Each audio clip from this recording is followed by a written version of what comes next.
UK to send 8,000 soldiers to eastern Ukraine. British Army also deploying tanks in joint action with NATO and Joint Expeditionary Force. About 8,000 British Army troops are to take part in exercises across Eastern Europe to combat Russian aggression in one of the largest deployments since the Cold War.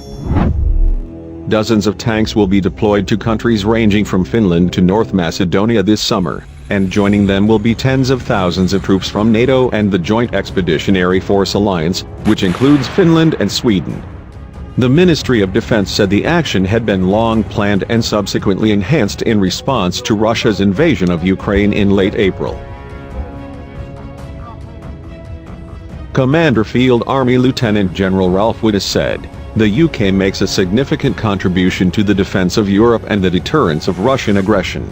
The scale of the deployment, coupled with the professionalism, training and agility of the British Army, will deter aggression at a scale not seen in Europe this century." The UK deployment is expected to build to a peak of about 8,000 personnel operating in mainland Europe between April and May. The Defense Secretary, Ben Wallace, said, "The security of Europe has never been more important.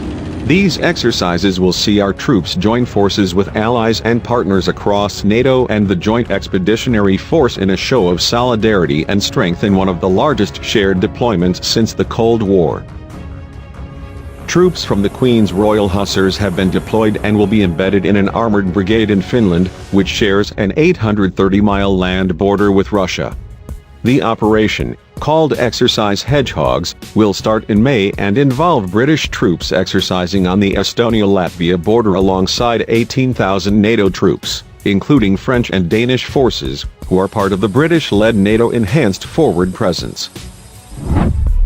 The UK this week increased the pressure on international allies to bolster support for Ukraine, including further supplies of heavy weapons, and for allies to push for Russian forces to entirely leave Ukraine's territory. In reference to Russian-occupied areas in the Donbas region of eastern Ukraine, "We are going to keep going further and faster to push Russia out of the whole of Ukraine."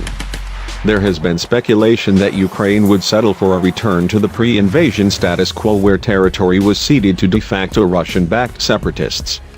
She called Putin a desperate rogue operator with no interest in international norms. Some argue we shouldn't provide heavy weapons for fear of provoking something worse, but my view is that inaction would be the greatest provocation.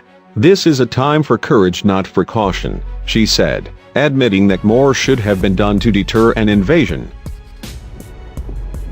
Thanks for watching.